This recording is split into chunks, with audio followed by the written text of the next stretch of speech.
क्या आप लोगों को पता है कि एक युद्ध हुआ था इतिहास में? बहुत सारे युद्ध के बारे में हम लोग जानते हैं, पर एक युद्ध के बारे में नहीं जानते हैं, वो है सकलखेरा का युद्ध। आखिर सकलखेरा का युद्ध में क्या हुआ? आखिर सकलखेरा का युद्ध क्यों हुआ? आखिर किसके बीच हुआ?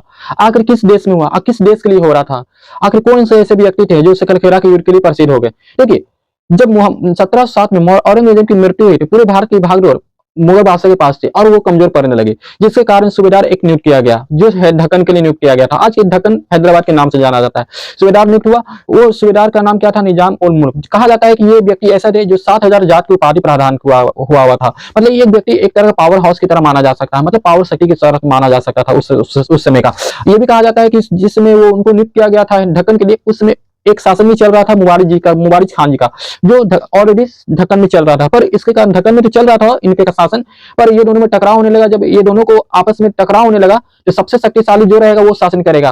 तो ये दोनों के बीच में भीषण युद्ध हुआ। भीषण युद्ध होने के कारण आपस में काफी लोग मरे, काफी अशांति फैली और मुबारिज खान को हारना पड़ा और वहां से वो शासन केंद्र अपना शक्ति मतलब स्थापित नहीं कर पाए, वहां से निकल पड़े।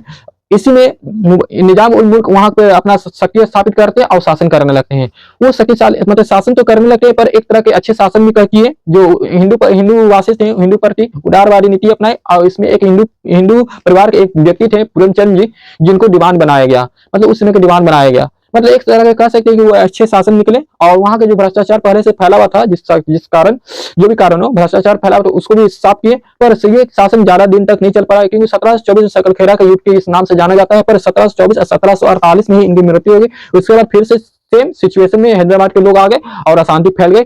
उसके बाद ही साथ में कर्नाटक का माहौल गर्मा गया। इस तरह से सकलखेरा का युद्ध हुआ। अगर ये वीडियो पसंद आई है प्लीज लाइक कीजिए, सब्सक्राइब कीजिए और सब्सक्राइब करना ना भूलें।